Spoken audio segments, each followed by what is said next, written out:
आपने थंबनेल देखा होगा।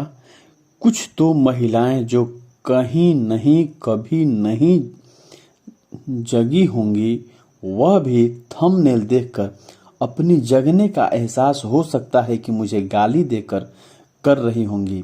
ये भी हमारे लिए सौभाग्य की बात है कि आप मुझे गाली देकर ही जगें, मगर जगें।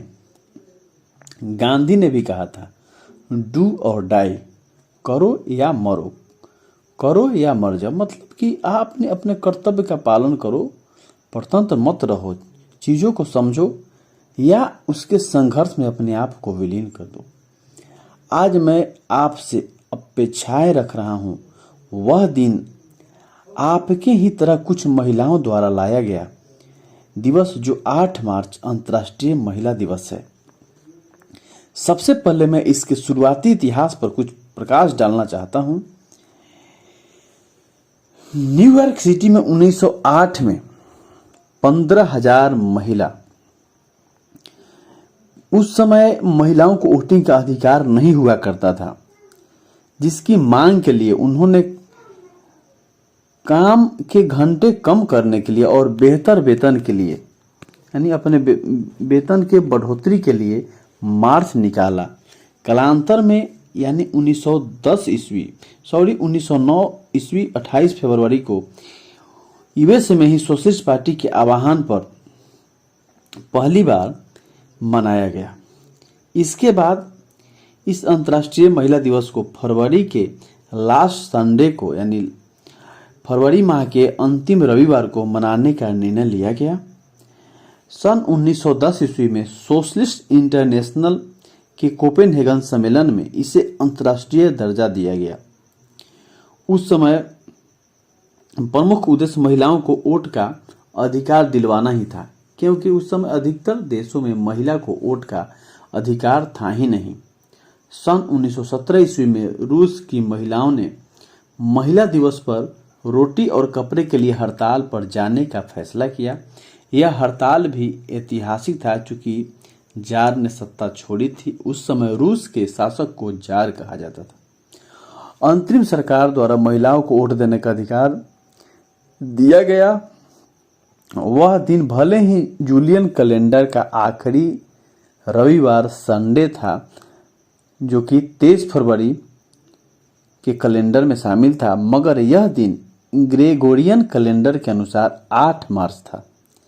इसीलिए 8 मार्च महिला दिवस के रूप में मनाया जाने लगा। मगर आधिकारिक इसकी मान्यता सन 1975 ईस्वी में यूएनओ द्वारा दिया गया, जिसका फर्स्ट थीम था celebrating the past, planning for the future. अब मैं आपको महिलाओं के कुछ जो आज प्रथावाद की दंश झेल रही हैं, मैं इसके बारे में मैं आपको बताना चाहता हूं कि भले ही प्रथावाद का जनक कोई रहा हो, मगर प्रथावाद फलता फूलता है आप ही के सानिध्य में। आप अनुच्छेद, आप अपने संविधान को समझने का प्रयास कीजिए। एक तो मुझे जहां तक लगता है कि अनुच्छेद 14 को उन लोगों ने भली भांति भूलने का काम किया है। दबाव वाली समूह वाली सेविका बनकर रहकर जीवन को जिस तरीके से प्रथावाद के आग में झोंकती है, इसमें उन लोगों को समझना होगा। आपको इस बात का एहसास होना चाहिए कि आप अगर नहीं जगे तो गांधी के उस कथन पर प्रश्न चिन्ह लगेगा या लगती दिखती है, जिसमें उन्होंने कहा था कि महिला पुरुष की वह सहचर है जिसके पास समान बौद्धिक क्षमता है। अगर सशक्त होने का अभिप्राय नैतिक शक्ति में है, तब निर्विवाद रूप से महिला पुरुष से श्रेष्ठ है। अगर मानवीय होने का नियम अहिंसा है, तो फिर इस नियम का भविष्य महिला के हाथ में ही सुरक्षित है। लेकिन आप खुद समझने का प्रयास करें, तभी आपको समझ में आएगा। मैं एक घटना बताना चाहता हूं कि महाराष्ट्र के शनि सिंगनापुर में एक महिला ने 400 पुरानी परंपरा को तोड़ा।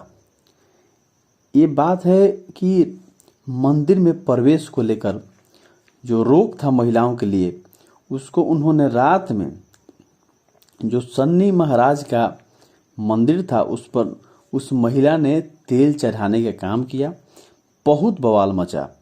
मंदिर प्रशासन ने बाद में शुद्धिकरण के तहत सन्नी प्रतिमा को दूध से अभिषेक किया।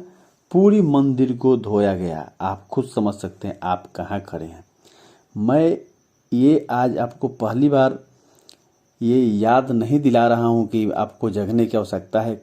महिलाएं बहुत बार जगकर बहुत बड़े बड़े इतिहास कारनामा किए हैं, ऐतिहासिक कारनामा किए हैं, जिसमें कई एक आंदोलन शामिल है। सती प्रथा 1929 ईस्वी में हटाया गया।